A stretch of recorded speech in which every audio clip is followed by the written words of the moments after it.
हरे कृष्ण कृष्ण कृष्ण हरे हरे, हरे राम राम राम हरे हरे, हरे कृष्ण कृष्ण कृष्ण हरे हरे,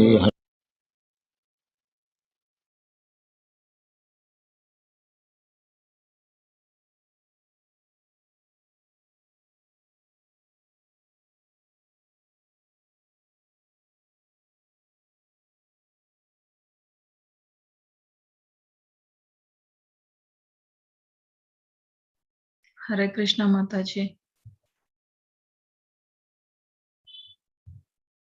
వినిపించట్లే మాతాజీ.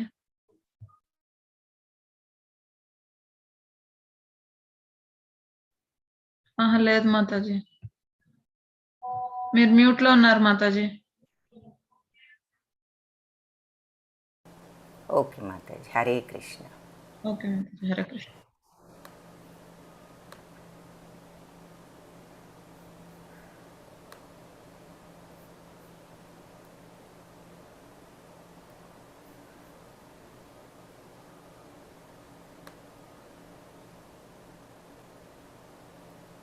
హరే కృష్ణ.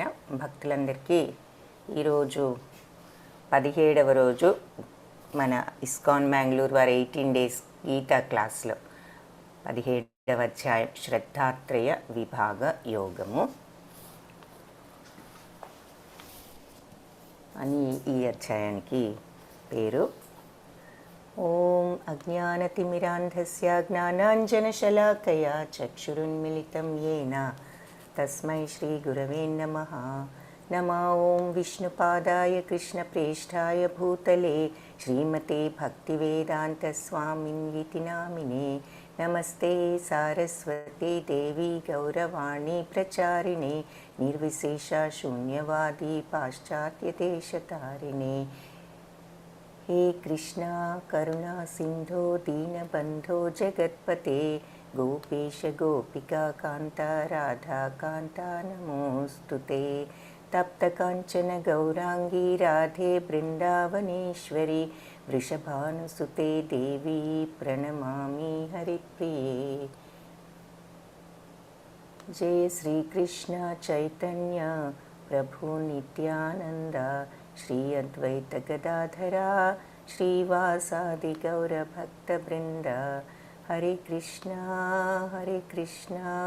कृष्ण कृष्ण हरे हरे, हरे राम राम राम हरे हरे. हरे कृष्ण.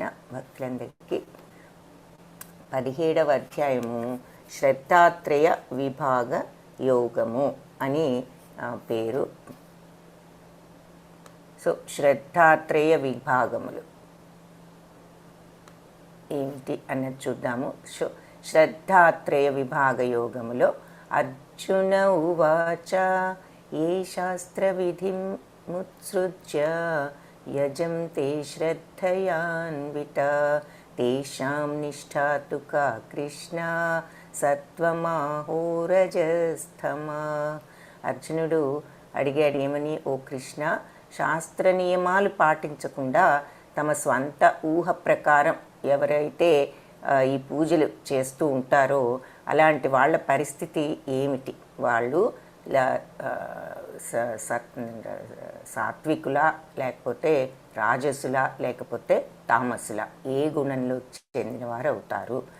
ఎవరైనా గనక శాస్త్రాలు పాటించకుండా వాళ్ళ ఊహ ప్రకారంగా అంటే సొంత ఊహ ప్రకారం వాళ్ళ శ్రద్ధ విశ్వాసాలతో పూజ చేసేవారి పరిస్థితి ఏమిటి? అప్పుడు భగవంతుడు ఇలా చెప్పటం మొదలుపెట్టారు. శ్రీ భగవానువాచ త్రివిధా భవతి శ్రద్ధ దేహినాం సా స్వభావజ సాత్వికీ రాజసీ చైవ తామసీ చేతి తాం శృణు.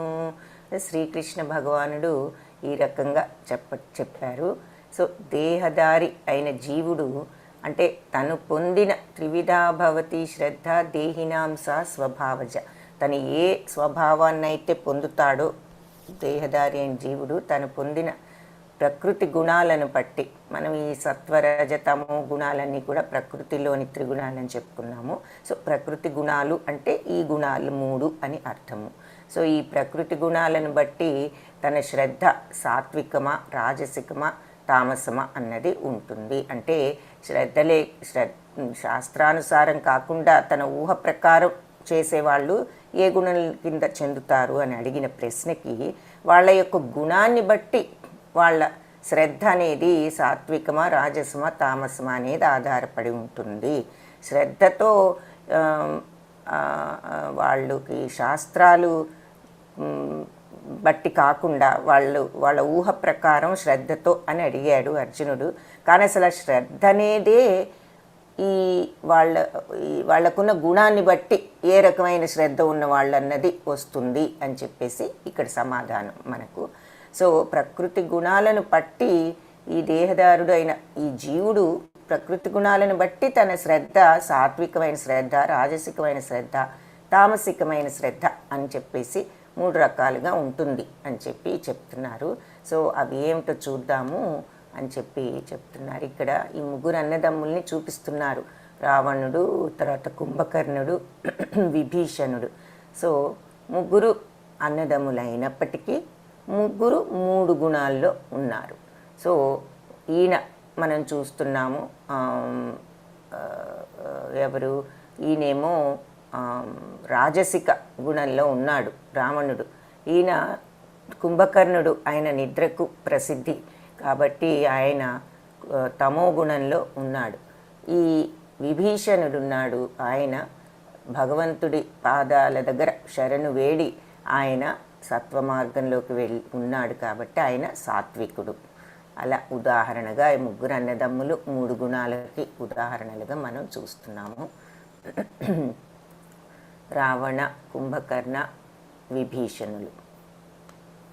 మన జీవన శైలికి ఇక్కడ ముఖ్యంగా ఇక్కడి నుంచి మనము ప్రాక్టికల్గా విషయాలు కొన్ని తెలుసుకోవాలి. రోజువారీ మన జీవన విధానానికి సంబంధించిన విషయాలు నిన్న కూడా చెప్పుకున్నాము. 16, 17లో ఏ రకంగా ప్రవర్తిస్తే ఏ రకంగా మన ఏ గుణాలను పెంచుకోవాలి ఏ గుణాలని వదిలించుకోవాలి అది మనము మోక్ష మార్గంలోకి వెళ్ళటానికి అన్నది చూసాము. సో రోజువారీ మనందరం ఇవన్నీ చదివి అందరం మోక్షం కావాలి అనుకుంటూ ఉండటం సహజం. ఆ మోక్షం అనేది ఎలా సంపాదించాలన్నదే అందరికీ వచ్చే పెద్ద ప్రశ్న. సో ఆ మోక్షం అనేది మనం ఉండాలి అంటే మనము కొన్ని అలవాట్లను అలవర్చుకుని కొన్ని అలవాట్లను వదులుచుకోవాలి. సో అవి నిన్న కొన్ని చూసాము. ఇక్కడ జీవన విధానం కూడా ఎలా తోడ్పడుతుంది దానికి మన భక్తి మార్గంలో పెట్టడానికి అన్నది చూస్తామన్నమాట. నిన్నేమో కొన్ని గుణాలు ఎలా అలవర్చుకోవాలి, కొన్ని గుణాలు కోపము, త్రివిధం నరకస్యేదం అది చూసాం, జ్ఞానం నాశనం అని ఆత్మనః అని చెప్పేసి. అందుకని తస్మాత్ ఏతత్రయం త్యజేత్ అని చెప్తారు కదా. అందుకని ఈ ఏది కామక్రోధ తథా లోభశ్చ తస్మాత్ ఏతత్రయం త్యజేత్ అంటే కాబట్టి ఈ 3 కూడా వదిలిపెట్టండి, కామము, క్రోధము, లోభము అని. అలా నిన్న మనం దైవాసుర సంపద యోగం అంటే దైవగుణాలేవి అసురీ గుణాలేవి. పేరుకి దైవగుణాలు దేవతలు వాళ్ళకున్నాయి, అసురీ గుణాలు రాక్షసులకు అంటున్నాము. బట్ ఈ రోజుల్లో అన్ని గుణాలు అందరిలోనూ ఉన్నాయని కూడా మనం చూసాము. సో మన అందరిలో కూడా అటు సత్వగుణం రజోగుణం ఒక్కొక్కసారి తమో గుణాలు ఉంటూ ఉంటాయి. అవి మనము చూసుకుని సత్వగుణాలు పెంపొందించుకుంటూ మిగిలిన గుణాలను వదిలిపెట్టడానికి ట్రై చేయాలి. అది దానికి ముందుగా కొన్ని ఈ కామం క్రోధం తథా లోభశ్చ తస్మాత్ ఏతత్రయం త్యజేత్ ఇలాంటివన్నీ మనం గుర్తుంచుకుని ఆ మార్గంలోకి వెళ్ళటానికి అనునిత్యం గుర్తు చేసుకుంటూ ప్రయత్నం చెయ్యాలి. సో అది మార్గం. ఎలా రావాలి అంటే ముందుగా అది ఫస్ట్ మనం చేయవలసింది అది. సో ఆ తరువాత అది రావాలి అంటే మనకు భగవంతుడి వైపు ఆ ఆసక్తి, ఆ ప్రేమ, ఆ భక్తి, శ్రద్ధ, విశ్వాసం ఇవన్నీ ఉంటే భక్తి అనేది వృద్ధి డెవలప్ అవుతుంది. అందుకని మనము భగవన్నామ స్మరణతో నిరంతరం భగవంతుణ్ణి గుర్తు చేసుకుంటూ ఉండవచ్చు. అందుకని అది మనకు ఈ భక్తి మార్గంలో వెళ్ళటానికి సహకరిస్తుంది, తోడ్పడుతుంది. సో జీవన శైలికి సంబంధించిన 7 విషయాలు ఏమిటి అంటే, ఒకటి శ్రద్ధ. అసలు అన్నిటికంటే ముందు శ్రద్ధ. భాగవతంలో కూడా శ్రీకృష్ణుడు ఉద్ధవుడికి ఇలాగే చాలా విషయాలు ఆయన అడిగిన తర్వాత అర్జునుడిలాగా ప్రశ్నలన్నిటికీ సమాధానం చెప్తూ ఆఖరికి భాగవత ధర్మము అంటూ మొత్తం చెప్పిన విషయాన్ని 2-3 వాక్యాలలో ఆయన సంక్షిప్తంగా చెప్పిన మాటల్లో శ్రద్ధ అనేది ఉండాలి అని మొట్టమొదట చెప్పడం జరిగింది. కాబట్టి ఆ శ్రద్ధ అనేది లేకపోతే అసలు ఏది కూడా మనము అలవర్చుకోలేము. ఒక క్రమశిక్షణ, ఒక శ్రద్ధ, రోజు మనము భగవంతుణ్ణి నిత్యం తలుచుకోవటానికి కొంత సమయాన్ని కేటాయించుకోవాలి. అది ప్రప్రథమమైనటువంటి ఒక లక్షణం మనం వృద్ధి చేసుకోవాల్సినటువంటి ఒక అలవాటు. సో అది మన శ్రద్ధ అనే దాని మీద ఆధారపడి ఉంటుంది. తరువాత ఆహారము, ఎటువంటి ఆహారం తీసుకుంటున్నాము అనేది కూడా మన యొక్క ప్రవృత్తి మీద దాని యొక్క ప్రభావం ఉంటుంది. అందుకని ఆహార విషయాల్లో కూడా మనం కొంత నియమాన్ని పాటించాలి. యజ్ఞము తర్వాత అంటే పని ఎలా చేస్తాము. యజ్ఞము అంటే నిజంగా యజ్ఞము భగవంతుడి కోసం చేసి ఆ అగ్నిలో మనం సమిధలు వేస్తూ చేసే యజ్ఞము అయితే, అది కాక ఇంకా దానికంటే కూడా ఇంకా లోతుగా వెళ్ళాలి. ఆ యజ్ఞం యొక్క అర్థాన్ని సంపూర్ణంగా మనం ఇక్కడ గ్రహించాలి, తీసుకోవాలి. అంటే దానికంటే లోతుగా అంటే ఏ పనినైనా యజ్ఞ సమానంగా అంత శ్రద్ధతో భగవంతుడి తృప్తి కోసమే చేస్తున్నామని మనం చేసే ప్రతి పని కూడా ఒక యజ్ఞంలాగా చేయాలి. చిన్న పనైనా పెద్ద పనైనా అది యజ్ఞ సమానం అనుకుని చేయాలి. స్వభావం, మన స్వభావం ఎలాంటిది, ఏ రకమైన స్వభావంతో ఉంటున్నాము అన్నది కూడా చాలా ముఖ్యము. మనకి కోపంగా చిరాగ్గా ఉంటే ఏది కూడా మనకు సాధ్యం కాదు. కాబట్టి ఆ మృదుత్వము, అందరి పట్ల కరుణ, ఇటువంటివన్నీ కూడా చాలా ముఖ్యము. అందుకే కొన్ని విషయాల్లో ఎలా మృదువుగా మాట్లాడాలి. ఒక్కొక్కసారి అందరినీ మనము సమాధానపరచలేకపోవచ్చు, కానీ మృదువుగా చెప్పటంలో చెప్పగలిగి ఉండాలి. ఏదైనా మనం చేయలేకపోయినా మనం అవతల వాళ్ళతో మనము అది గట్టిగా కాకుండా నెమ్మదిగా చెప్పగలిగి మృదువుగా మాట్లాడటం ఒకటి స్వభావము. అందులో ఇంకా వివరంగా చూస్తాము. వాక్కు ఇప్పుడు మనం చెప్పుకున్నది మృదుత్వం, మాటలు, స్వభావం, కరుణ, మనస్సు యొక్క నియంత్రణ. చివరకు ఇంద్రియాల ప్రభావం నుంచి మనస్సును నియంత్రించుకోవటం, వాటి ప్రభావంలోకి వెళ్ళకుండా. చివరికి దానము.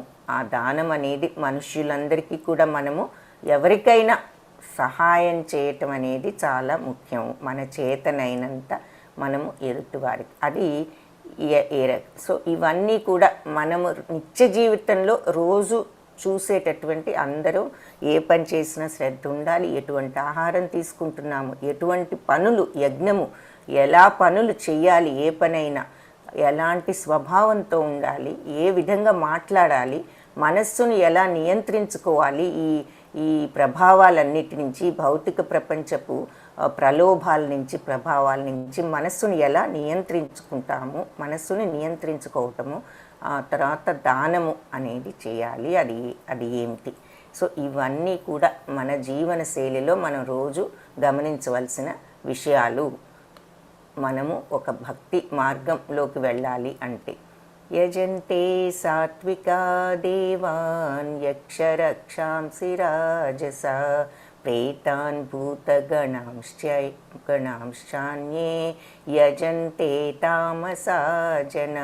సో సత్వగుణంలో ఉండే మనుషులు దేవతలను పూజిస్తారు, రజోగుణంలో ఉండేవారు యక్షరాక్షసులను పూజిస్తారు, తమో గుణంలో ఉండేవారు భూత ప్రేతాలను పూజిస్తారు అని చెప్తున్నారు. సో ఇక్కడ చిత్రంలో మనకు ఉదాహరణగా చూపిస్తున్నారు. ఈ రజోగుణంలో ఉన్నవాళ్ళు యక్షరాక్షసులు అంటే వాళ్ళు కోరికల కోసం ఇలా ఎప్పుడు కోరికలను తీర్చుకునే నిమిత్తం ఎవరు గొప్ప అనుకుంటే వాళ్ళను పూజిస్తూ ఉంటారు అని అర్థం.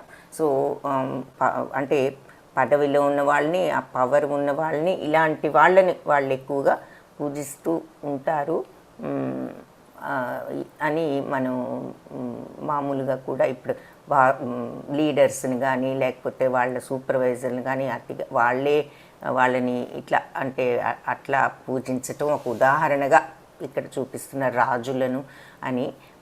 సో జనరల్గా వాళ్ళ యొక్క ఇంట్రెస్ట్ ఎదుట వాళ్ళు మన కోరికలు తీర్చగలరు అనుకున్న వాళ్ళ మీద ఉంటుంది అని చెప్పటం అక్కడ దాని అర్థం లోతుగా. సో సత్వగుణంలో ఉండేవాళ్ళు ఎప్పుడు దేవతల గురించి వాళ్ళు పూజిస్తూ ఉంటారు. రజోగుణంలో ఉంటే ఇలా ఎవరు మనకు ఉపయోగపడతారు అనుకుంటే వాళ్ళని, అందుకనే ఇక్కడ యక్షరాక్షసులు అన్నారు, దాని యొక్క అర్థం అది. తమో గుణంలో ఉండేవారు భూత ప్రేతాలను పూజిస్తూ ఉంటారు, అంటే ఇంకా చెడు, వాళ్ళంతా కూడా చెడు ఆలోచనల్లో ఉంటారు అనే అర్థాన్ని తీసుకోవచ్చు. సో మనం కొంతమంది అలా భూత ప్రేతాలను పూజించే వాళ్ళని కూడా చూస్తూ ఉంటాము. సో అదే ఇక్కడ చూపిస్తున్నారు. సో గుర్తుంచుకోవాల్సిన విషయం ఇక్కడ సత్వగుణంలో ఉండేవాళ్ళు దేవతలను, రజోగుణంలో ఉండేవాళ్ళు యక్షరాక్షసుల్ని, తమో గుణంలో ఉండేవాళ్ళు భూత ప్రేతాలను పూజిస్తారు అనేసి ఈ శ్లోకంలో మనకు చెప్తున్నారు 4వ శ్లోకం. ఆ తరువాత మనం చూసిన ఈ విషయాల్లో అంటే ఆ శ్రద్ధ ఎలా ఉంటుంది, వాళ్ళు ఏ రకంగా పూజిస్తారు అని అర్జునుడు అడిగాడు కదా, అందుకని వాళ్ళకున్న గుణాన్ని బట్టి వాళ్ళు ఏ రకమైనటువంటి శ్రద్ధలో ఉన్నారన్నది తెలుస్తుందన్నారు. సో అది తమో గుణంలో వాళ్ళు దేవతల్ని, రజోగుణంలో ఉంటే వీళ్ళు యక్షరాక్షసులు, తర్వాత తమో గుణంలో ఉంటే భూత ప్రేతాలు అని చెప్పేసి చెప్పటం జరిగింది. వాళ్ళ గుణాలను బట్టి వాళ్ళు ఎవరినో అలాంటి వాళ్ళని పూజిస్తారు. ఇంకపోతే నెక్స్ట్ది ఆహారం అని అనుకున్నాము. సో ఆహారం ఏమిటి అంటే మనం you are what you eat, మనం తినేదానిని బట్టి మన స్వభావం కూడా తయారవుతూ ఉంటుంది. మనం ఎటువంటి స్వభావంతో ఉన్నాము అన్నది మనం తినే విషయాల మీద ఆధారపడి ఉంటుంది, తినేటువంటి ఆహారం మీద ఆధారపడి ఉంటుంది. సో ఆయుస్సత్వ బలారోగ్య సుఖ ప్రీతి వివర్ధన రస్యా స్నిగ్ధ స్థిర హృదయ ఆహార సాత్విక ప్రియ. సో బలము, ఆరోగ్యము, అన్నీ ఆయుష్ అన్నీ కూడా ఈ సత్వగుణంలో ఉన్నవారికి వాళ్ళ ఆహారము ఇవన్నీ కూడా సాత్వికాహారము బలాన్ని, ఆయుష్ను, ఆరోగ్యాన్ని, సుఖాన్ని, ప్రీతిని అన్నీ కూడా పెంచుతాయి అని చెప్పేసి చెప్తున్నారు. సాత్విక ఆహారం ఎలా ఉంటుంది, ఈ ఆయువును, బలాన్ని, ఆరోగ్యాన్ని, సుఖాన్ని, ప్రీతికరంగా ఉండే ఈ సాత్విక ఆహారం ఎలా ఉంటుంది అంటే రసవంతంగా ఉంటుందట. మరి పుష్టికరం, స్నిగ్ధ, తర్వాత స్థిర హృదయ, మంచి పుష్టికరంగా ఆరోగ్యవంతంగా, తర్వాత హృదయానికి హృదయ ఆహ్లాదకరంగా ఉంటుంది ఈ సాత్వికుల యొక్క ఆహారము అని చెప్పేసి. ఇలాంటి ఆహారము సాత్వికులకు ప్రియమైనది. సో రసవంతమైనది, పుష్టికరమైనది, ఆరోగ్యకరమైనది, హృదయానికి ఆహ్లాదాన్ని కలిగించేటటువంటి ఆహారము సాత్వికులకు ప్రియమైనది.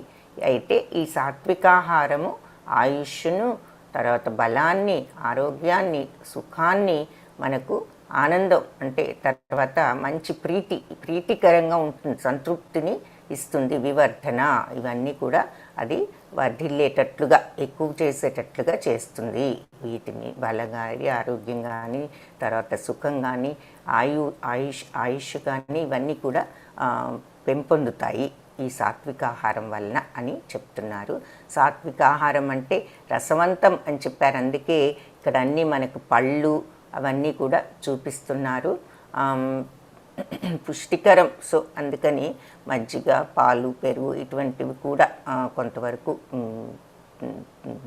మితంగా, మరీ ఎక్కువగా కాకుండా తీసుకోవటము సాత్విక ఆహారం అని చూస్తున్నాము. ఇంకా ఇక్కడ ధాన్యాలు, కాయగూరలు ఇవన్నీ కూడా సాత్విక ఆహారము. తర్వాత కట్వం లవణాత్యుష్ణ తీక్ష్ణ రూక్షా విదాహిన ఆహార రాజసస్యేష్ఠ దుఃఖశోకామయ ప్రదా. కట్వం లవణాత్యుష్ణ అంటే చాలా చేదుగా, పుల్లగా, ఉప్పగా, తర్వాత వేడిగా, తీక్ష్ణ మంచి పదునుగా, రూక్ష విదాహిన అంటే మళ్ళీ డ్రైగా ఉండేది. తర్వాత అంటే దహనం చేసేవి అంటే ఫ్రైడ్ అనుకోండి, బాగా ఎక్కువగా నూనెతో అలా కాల్చేసినటువంటివి. ఆహార రాజసస్యేష్ట. సో ఇవన్నీ కూడా రాజసంలో ఉన్న వాళ్లకు ప్రియమైన ఆహారాలు. అయితే దుఃఖశోకామయ ప్రద, ఇవి దుఃఖాన్ని, శోకాన్ని మనకు ఇస్తాయి ఇటువంటి ఆహారము. సో చాలా చేదుగా, పుల్లగా, ఉప్పగా, వేడిగా, పదునైన, పొడి మరియు దహనం చేసే ఆహారాలు. అంటే ఇక్కడ దహనం చేసే అనేది తప్పుగా మనం ఉన్నది, ఆ చెప్పిన మాట కొంచెం ట్రాన్స్లేషన్ ఉన్నట్టుగా. బట్ దాని అర్థం ఏమిటి అంటే ఇలా అతి వేడిగా ఉంటూ ఉన్నది అని చెప్పేసి చెప్పుకోవచ్చు. అలాంటి ఆహారాలు రాజసస్యేష్ట దుఃఖశోకామయ ప్రద. సో ఇలాంటి ఆహారాలన్నీ రాజసగుణం ఉన్న వారికి ప్రియమైనవి. ఇటువంటి ఆహారాలు ఏమిస్తాయి అంటే బాధ, దుఃఖం మరియు రోగాన్ని కలిగిస్తాయి అని చెప్తున్నారు. అది బాగా వేడి, తీక్ష్ణమైనవి. రూక్ష విదాహిన అంటే ఇలా ఎక్కువ వేడిగా ఉన్నవి, కాల్చేసినటువంటి వాటిని రాజసిక ఆహారం అంటారు. సో ఇక్కడ మనకు ఈ వేడిగా మరీ ఎక్కువ కారం తినటం చూపిస్తున్నారు. ఉదాహరణగా ఇలా ఏదైనా ఎక్కువ తీయగా, ఎక్కువ ఉప్పగా, పుల్లగా, కారంగా, మరీ తీక్షణంగా అంటే చాలా పదునుగా అన్నారంటే కొంచెం స్ట్రాంగ్గా, అంటే ఉదాహరణకు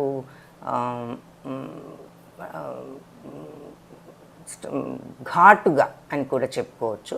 అలాంటి ఆహారాలు.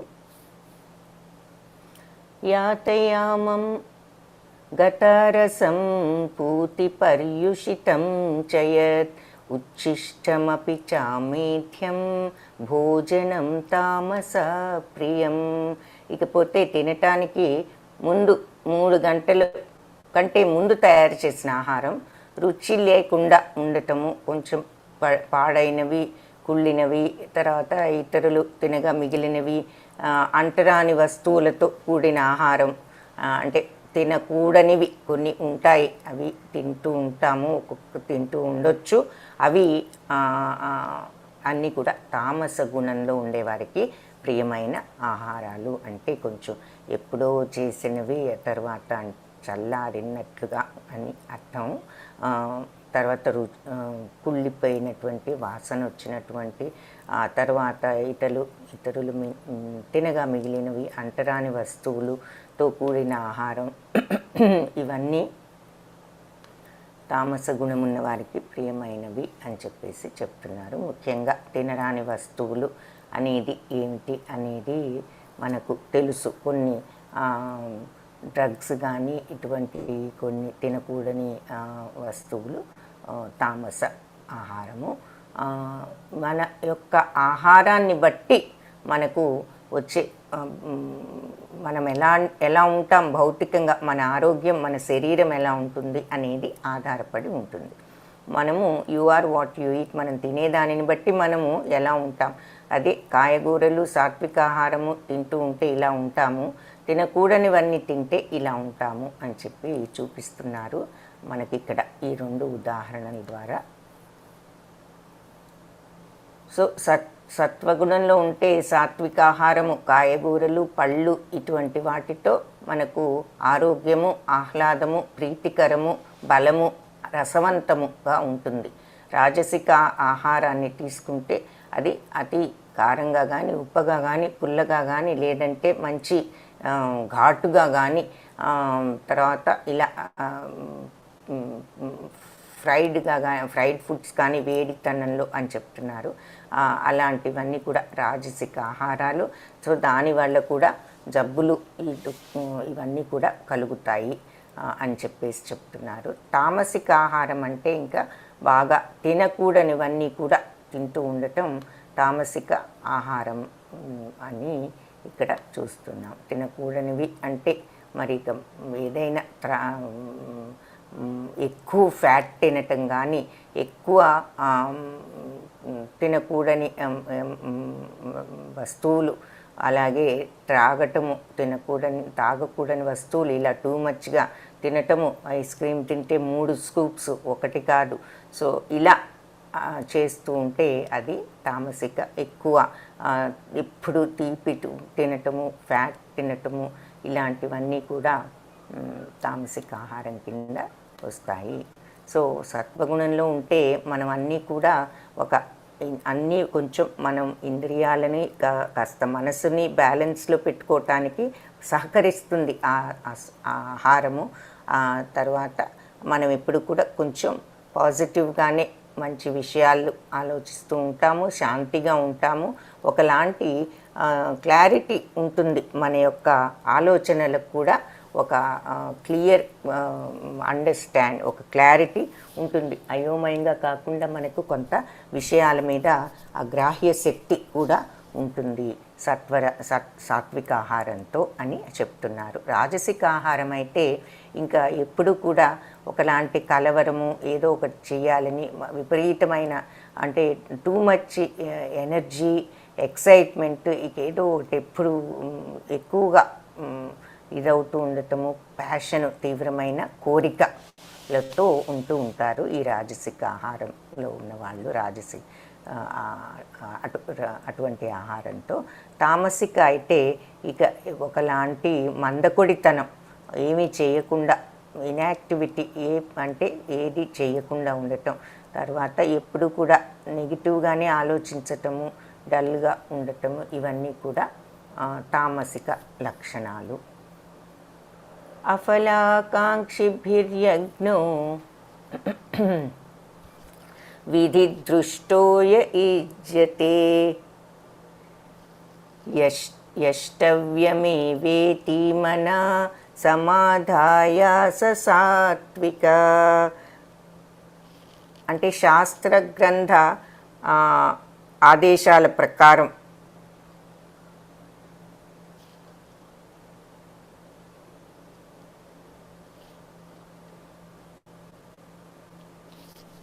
విధిగా ప్రతిఫలం కోరుకోని వారు మనస్సులో దృఢ సంకల్పంతో చేసే యజ్ఞం. ఇప్పటి వరకు ఆహారం చూసాము, ఇప్పుడు యజ్ఞము ఎలా చేస్తారు ఈ వివిధ గుణాలలో ఉన్నవాళ్ళు అన్నది ఇక్కడ చూస్తున్నాము.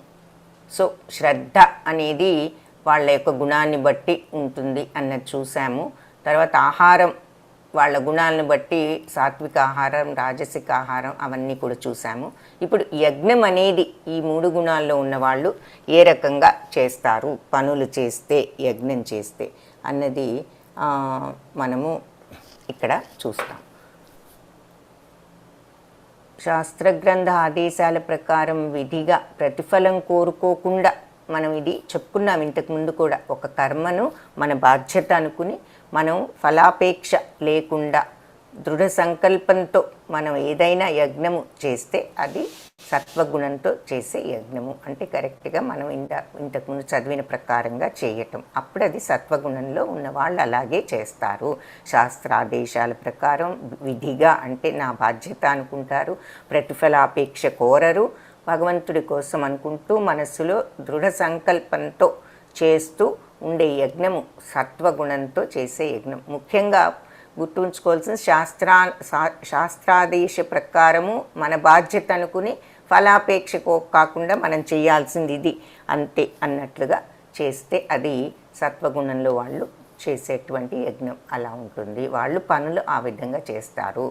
సో ఈ యజ్ఞం అంటే ఈ కలియుగంలో అందరూ చెయ్యాలి అని చెప్పే యజ్ఞం ఏమిటి అంటే మనం చూసింది ఈ పురాణాల్లో వాటిలో కూడా కలియుగానికి సంకీర్తన యజ్ఞము అని చెప్పారు. జపయజ్ఞము అని కూడా భగవద్గీతలో మనకు ఆ 10th చాప్టర్లో విభూతులలో జపాలన్నిటిలోకి నేను యజ్ఞాలన్నిటిలోకి నేను జపయజ్ఞాన్ని అని చెప్పేసి భగవంతుడు చెప్పటం నామజపం. సో అందుకని కలియుగంలో మనకి సంకీర్తన యజ్ఞం. సో జపము చేస్తాము, అలాగే సంకీర్తన భగవంతుడి యొక్క నామకీర్తన కూడా చేయాలి ఈ కలియుగంలో అని ఇక్కడ చెప్తున్నారు. హరే కృష్ణ కృష్ణ కృష్ణ హరే హరే, హరే రామ రామ రామ హరే హరే. అభిసంధాయతు ఫలం దంభార్థమపి చైవ యత్ ఇజ్యతే భరతశ్రేష్ఠ తం యజ్ఞం విద్ధి రాజసం.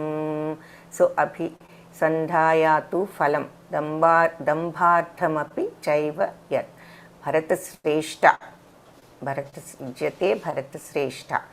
ప్రతిఫలాపేక్షతో అహంకారం కోసం చేయబడే యజ్ఞం రజోగుణం యొక్క స్వభావం అని నువ్వు తెలుసుకో. తం యజ్ఞం విద్ధి రాజసం. అలాంటి యజ్ఞము రాజసమని విద్ధి తెలుసుకో అని చెప్తున్నారు. ఎలాంటి యజ్ఞం? కరెక్ట్గా శాస్త్రాలు ఫలాసక్తి లేకుండా అంటే ఇది కరెక్ట్గా దానికి ఆపోజిట్ అనమాట. ఆ ప్రతిఫలం కోసమే ఇంట్రెస్ట్తో చేయటం, అది ప్లస్ అహంకారంతో నేను చేయగలను అన్నట్లుగా నేను చేయగలను కాబట్టి ఈ పని చేయబడుతుంది అనేటట్టు నేను చేస్తున్నాను అనే ఆ అహంకారము. అంటే బాధ్యత అనుకుని చేయటం సత్వగుణం.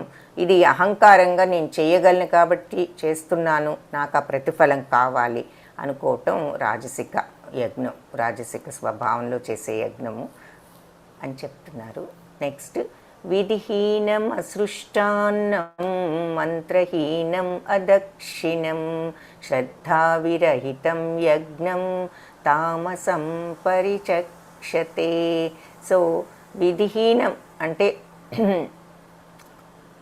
అసృష్టాన్నం తర్వాత అంటే శాస్త్ర నిర్దేశాల ప్రకారం కాకుండా నా బాధ్యత అనేది కూడా లేకుండా, తర్వాత అసృష్టాన్నం అంటే ప్రసాదం కూడా లేకుండా, మంత్రహీనం మంత్రాలను ఉచ్చారణ కూడా సరిగ్గా లేకుండా, దక్షిణ చేసినటువంటి పురోహితులకు దక్షిణ కూడా ఇవ్వకుండా, శ్రద్ధావిరహితం శ్రద్ధ అనేది లేకుండా యజ్ఞం చేస్తే అది తామసము అని చెప్తారు. పరిచక్షతే అని చెప్తున్నారు. సో శాస్త్ర నిర్దేశాల పట్ల గౌరవం లేకుండా, ప్రసాద వితరణం ప్రసాదాలు పంచిపెట్టకుండా, వేద మంత్రోచ్చారణ లేకుండా, దక్షిణ లేకుండా అశ్రద్ధతో ఆచరించే యజ్ఞం శ్రద్ధావిరహితం. శ్రద్ధే లేదు ఆ యజ్ఞం చేసేటప్పుడు. అలాంటి యజ్ఞం తామసమని చెప్తారు అని చెప్తున్నారు. దేవద్విజ గురు ప్రాజ్ఞా పూజనం శౌచమార్జవం బ్రహ్మచర్యం అహింసా చ శారీరం తప ఉచ్యతే. అంటే దేవదేవుని బ్రాహ్మణులను, గురువులను, తల్లిదండ్రులు వంటి పెద్దలను వీళ్ళందరినీ పూజించటం, పవిత్రంగా ఉండటం, శుచిత్వం, సరళత్వం, బ్రహ్మచర్యం, అహింస అనేవి శరీరం చేసే తపస్సు. ఇకపోతే తపస్సు విషయం చెప్తున్నారు. ఏ రకమైన తపస్సులు అన్నది. తపస్సు అంటే ఇక్కడ మనకు అర్థమయ్యేది, మనం అడవిలోకి వెళ్ళో లేకపోతే ఎక్కడైనా ఉండి ముక్కు మూసుకుని చేసేదే కాదు అని మనకి ఇక్కడ అర్థమవుతుంది. సో శారీరక తపస్సు ఏమిటి అన్నది ఇక్కడ చెప్తున్నారు. దేవద్విజ గురు ప్రాజ్ఞ. సో అంటే దేవుడు భగవంతుణ్ణి గురువులను, ప్రాజ్ఞులను, పెద్దవాళ్లను మరి పూజనం శౌచమార్జవం. సో వాళ్ళందరినీ కూడా పూజించటం, పవిత్రంగా ఉండటం, బ్రహ్మచర్యం, అహింస, ఇవన్నీ కూడా శారీరం తప ఉచ్యతే, అంటే ఇవి శారీరకమైన తపస్సులు. సో వీళ్ళందరూ పెద్దలందరినీ, భగవంతుణ్ణి గౌరవించటము, పవిత్రంగా శౌచం, పవిత్రంగా ఉండటం, శుచిత్వము, సరళత్వము, బ్రహ్మచర్యము, ఈ అహింస, ఇవన్నీ కూడా పాటించినట్లయితే అది శరీరంతో చేసే తపస్సు. సో శుచిత్వము అంటే బాహ్య శుభ్రతే కాకుండా అంతఃశుభ్రత, లోపల కూడా మనస్సు చిత్తశుద్ధితో ఉంచుకోవటం. సరళత్వము అంటే స్వభావంలో సహజమైనటువంటి ఆ సరళత్వము, కటుత్వము లేకుండా ఉండటము. అహింస అంటే ఎవరిని, ఈవెన్ మనుషులనే కాదు, జంతువులని, ఏ జీవరాశుల్ని కూడా మనము హింసించకుండా, ఆ తరువాత శారీరక హింసే కాదు, మానసికంగా కూడా మనుషులను హింసించకూడదు ఎవరిని అని చెప్పేసి చెప్పుకున్నాము. అహింస అంటే అర్థము. సో ఇవన్నీ కూడా శారీరకంగా ఉన్నట్లయితే, ఇవన్నీ శారీరకంగా చేసే అవే తపస్సులు శరీరానికి అని చెప్తున్నారు. ఈ గుణాలతో ఉండగలగటం తపస్సు. దేవదేవుని, బ్రాహ్మణులను, గురువులను, తల్లిదండ్రుల వంటి పెద్దలను పూజించటము, పవిత్రంగా ఉండటం, శుచిత్వము, సరళత్వము, బ్రహ్మచర్యము, అహింస అనేవి శరీరంతో చేసే తపస్సు అని చెప్తున్నారు. ఇలా మనము రకరకాల ఫీలింగ్స్, ఇమోషన్స్ ఉంటూ ఉంటాయి అన్నది ఇక్కడ చూస్తున్నాము. సత్కారమాన పూజార్థం తపోదంభేన చైవ యత్ క్రియతే తదిహ ప్రోక్తం రాజసం చలమధ్రువం. సో సత్కారమాన పూజార్థం, ఇతరుల నుంచి సత్కారాలు, పూజలు పొందాలి అనేటటువంటి కారణంతో తపస్సు. దంభేన చైవయత్, సో గర్వంతో కూడా చేసేటటువంటి ఈ తపస్సులు. క్రియతే తదిహ ప్రోక్తం రాజసం చలం అధ్రువం. సో ఇది ఇలాంటి పనులు రజోగుణానికి చెందినటువంటి పనులు, తపస్సులు అంటారు. అవి అధ్రువం అంటే అశాశ్వతం, అస్థిరం అని చెప్పేసి చెప్తున్నారు. సో చలం అంటే శాశ్వతం కాదు, తర్వాత అధ్రువం అంటే మనకెప్పటికీ ఉండేది కాదు, అశాశ్వతమైనది. సో ఇతరుల నుండి గౌరవము, సన్మానము, పూజలు అందుకోవటం కోసం గర్వంతో చేసే తపస్సు రజోగుణానికి సంబంధించినది. ఇది అస్థిరము మరియు అశాశ్వతము. రాజసం చలం అధ్రువం, అస్థిరము, అశాశ్వతము. మూఢగ్రాహేణాత్మనో యత్పీడయా క్రియతే తప పరస్యోత్సాదనార్థం వా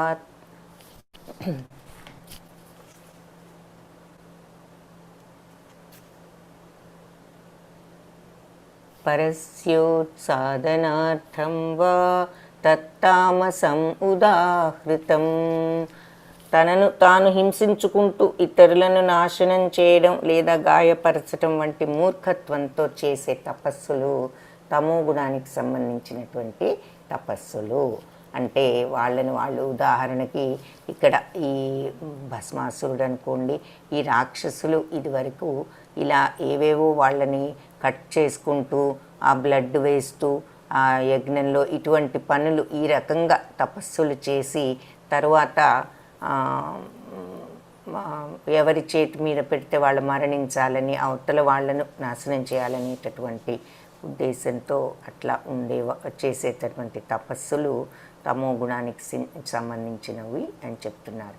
సో వాళ్ళు హింసించుకుంటూ ఇలా కట్ చేసుకోవటం, అలాంటివి ఇతరులను నాశనం చేయటం లేదా గాయపరచటం, అలాంటి మూర్ఖత్వంతో చేసేటటువంటి తపస్సు తమో గుణానికి సంబంధించినది.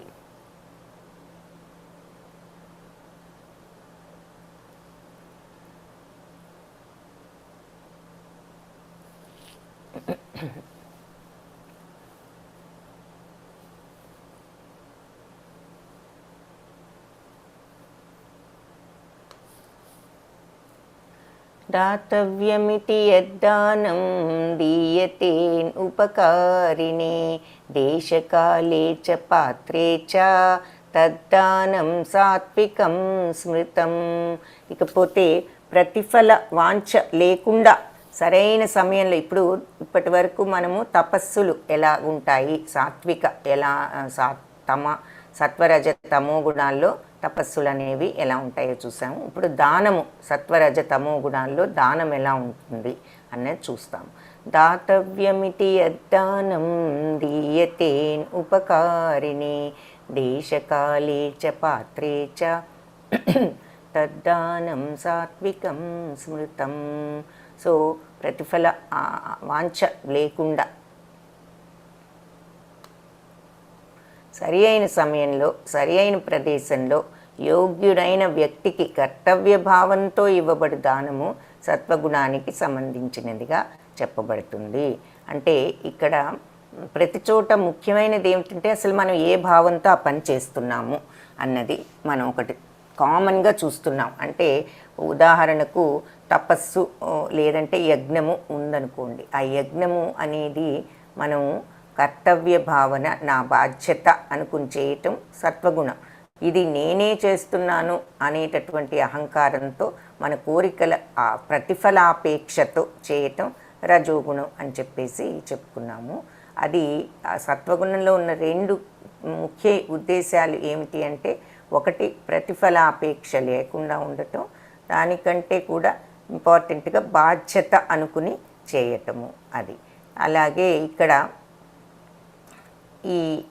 ఈ దానం కూడా ప్రతిఫల వాంఛ లేకుండా ఉండాలి. అంతేగాని ఈ దానం ఇవ్వటం వల్ల నాకేం ఉపయోగం వస్తుంది, అందరూ మన గురించి పేరు వస్తుందా లేదా, చెప్పుకుంటారా లేదా, అలాంటి ఉద్దేశంతో కాకుండా ఆ ప్రతిఫలం అనేది వాంఛించకుండా నిజంగా హృదయంలో నుంచి అవతల వాళ్లకు ఇవ్వాలి అనేటటువంటి ఉద్దేశంతో మనం ఇవ్వటం.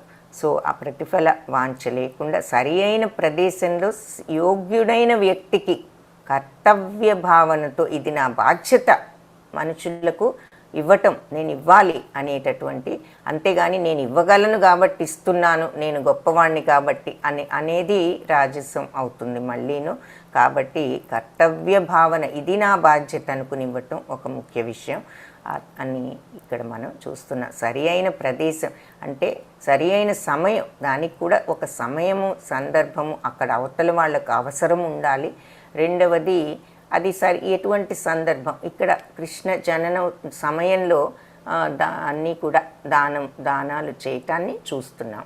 అలా తర్వాత ఇలా అన్నీ కరెక్ట్గా చేస్తే అది సత్వ గుణంలో చేసేటటువంటి దానము. దాతవ్యమితి యద్దానం దీయతేన్ ఉపకారిణే దేశకాలే చ పాత్రే చ. అంటే ఎలాంటి దానం అంటే అది ప్రతిఫలాపేక్ష లేకుండా ఉపకారం ఎదుటి వాళ్ళకి ఉపయోగపడేటట్లుగా దేశకాలే చ పాత్రే చ, సరి అయిన సమయంలో సరి అయిన టైంలో ఇవ్వవలసిన వాళ్లకు చేయవలసిన రకంగా చేస్తే దానం, ఆ దానం సాత్వికమని చెప్పబడుతుంది.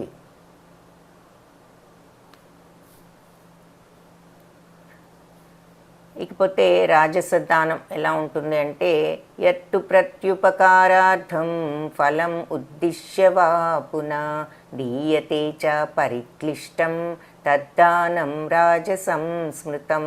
సో ప్రత్యుపకారార్థం ఏదైతే మనం ఉపకారం ఇంకా మనకి తిరిగి ఏమొస్తుంది ఈ దానం చేస్తే అనే ఉద్దేశంతో ఉపకారార్థం చేస్తే ప్రత్యుపకారాని కోసం, ఫలం ఉద్దిశ్య వాపున అలాగే మనము ఆ ఫలితం మీద కోరికతో మనం చేసినట్లయితే దీయతే చ పరిక్లిష్టం తద్దానం రాజసం స్మృతం. సో అలాంటి దీయతే చ పరిక్లిష్టం అంటే ఇష్టం లేకుండా ఇవ్వటం, ఇష్టం లేకపోయినా తప్పదు, వాళ్ళంతా ఇస్తున్నారు, మనం ఇవ్వకపోతే బాగుండదు, అందరూ మనల్ని అనుకుంటారు అంటూ ఇష్టం లేకుండా అయిష్టంగా ఇవ్వటము అలా ఇవన్నీ కూడా తద్దానం రాజసం స్మృతం. ఇవన్నీ రజోగుణ సంబంధించిన దానాలు. ఏమిటి? ప్రతిఫలం కోరుతూ స్వంత కోరికలతో ఇష్టం లేకుండా చేసేటటువంటి దానము రజోగుణ దానము.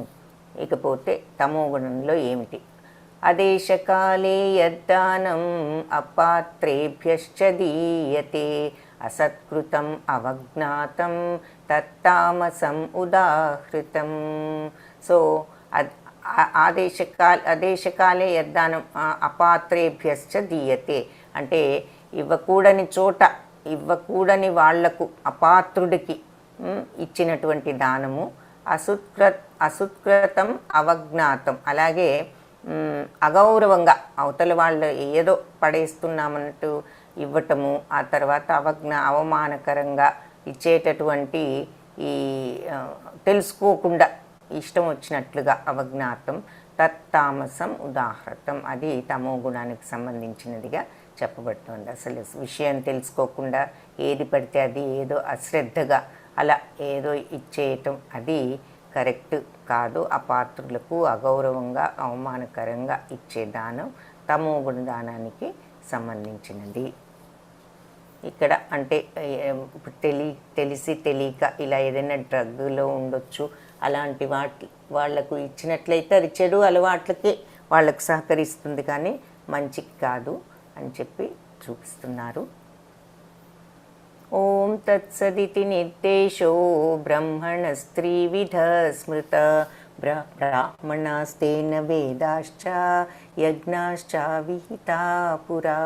సో సృష్టి మనకు ప్రారంభం నుంచి కూడా ఓం తత్సదితి ఓం తత్సత్ అంటే అది సత్యము అనే 3 పదాలు మనం పరబ్రహ్మను సూచించటానికి వాడబడ్డాయి. బ్రహ్మము అంటే ఓం తత్సత్ అని చెప్పేసి ఓం తత్సత్ దట్ ఈస్ ట్రూత్ అని మనం బ్రహ్మను సూచించటానికి వాడబడ్డాయి. అయితే భగవంతుని సంతృప్తి కోసం వేద పఠనము మరియు యజ్ఞాలు చేసేటప్పుడు బ్రాహ్మణులు ఈ 3 పదాలను ఉపయోగిస్తూ ఉంటారు అని చెప్తున్నారు. అశ్రద్ధయా హుతం దత్తం తపస్తప్తం కృతం చయత్ అసదిత్యుచ్యతే పార్థ నచ తత్ప్రేత్యనో ఇహ. పార్థుడా, భగవంతుడిపై విశ్వాసం అశ్రద్ధయా హుతం దత్తం, విశ్వాసం లేకుండా చేసే యజ్ఞము, దానము, తపస్సు, తపస్తప్తం కృతం చయత్ తపస్సు ఇటువంటివి ఏవైనా కూడా అసదిత్యుచ్యతే పార్థ నచ తత్ప్రేత్యనో ఇహ. ఇవి అసత్యం. తర్వాత ఈ జన్మలో కానీ పై జన్మలో కానీ మనకు పనికొచ్చేది కాదు. ఏది? భగవంతుడి మీద భక్తి లేకుండా చేసేటటువంటి ఏ యజ్ఞమైనా, ఏ పనైనా, దానమైనా, తపస్సైనా ఆయన మీద భక్తి లేకపోతే అది అశాశ్వతము అలాంటి తపస్సు. సో భగవంతునిపై విశ్వాసం లేకుండా చేసే యజ్ఞం కానీ, దానం కానీ, తపస్సు కానీ ఏదైనా సరే అశాశ్వతము. ఈ అన్నిటికీ కూడా ముందు ఉండాల్సింది. అందుకే శ్రద్ధ, విశ్వాసము ఈ 2 కూడా చాలా ముఖ్యం అన్నమాట. ఇది అలా చేస్తే తపస్సును కూడా అసత్ అని పిలుస్తారు అని చెప్తున్నారు. అసత్ అది నిజం కాదు. ఈ జన్మలో కానీ తర్వాత జన్మలో కానీ ఇలాంటి వాటి వల్ల ఏమీ కూడా మనకి ఉపయోగం లేదు. చేసినప్పటికీ కూడా ఎలా చేస్తే ఉపయోగం లేదు? భగవంతుడి మీద విశ్వాసం లేకుండా చేస్తే ఏమాత్రం మనకు ఉపయోగం లేదు. శ్రీకృష్ణుడి చరణారవిందాలు ఇక్కడ ఈ చిత్రంలో చూస్తున్నాము. హరే కృష్ణ కృష్ణ కృష్ణ హరే హరే, హరే రామ రామ రామ హరే హరే. సో ఆఖరిగా మనకు చెప్పినటువంటి విషయం ఏమిటి అంటే ఆఖరి శ్లోకంలో అన్నిటికీ అంటే మనం ముందుగా గుర్తుంచుకోవాల్సింది భగవంతుని మీద విశ్వాసం లేకుండా నువ్వు యజ్ఞం చెయ్యి, దానం చెయ్యి, తపస్సు చెయ్యి, ఏదైనా చెయ్యి, అది విశ్వాసం లేకపోతే వేస్ట్, అశాశ్వతం, నిరుపయోగము. దీన్ని అంతేకాదు అసత్ అని పిలుస్తారు. ఇది నిజం కాదు అని. అసత్ అంటే సత్యం కాదు, ఇది ఈ జన్మలో కానీ పై జన్మలో కానీ మనకి ఏ రకంగా కూడా దోహదపడదు, ఉపయోగపడదు, పనికిరాదు అని చెప్పేసి చెప్తున్నారు. సో అది మనము ఈ అధ్యాయంలో చూసినటువంటి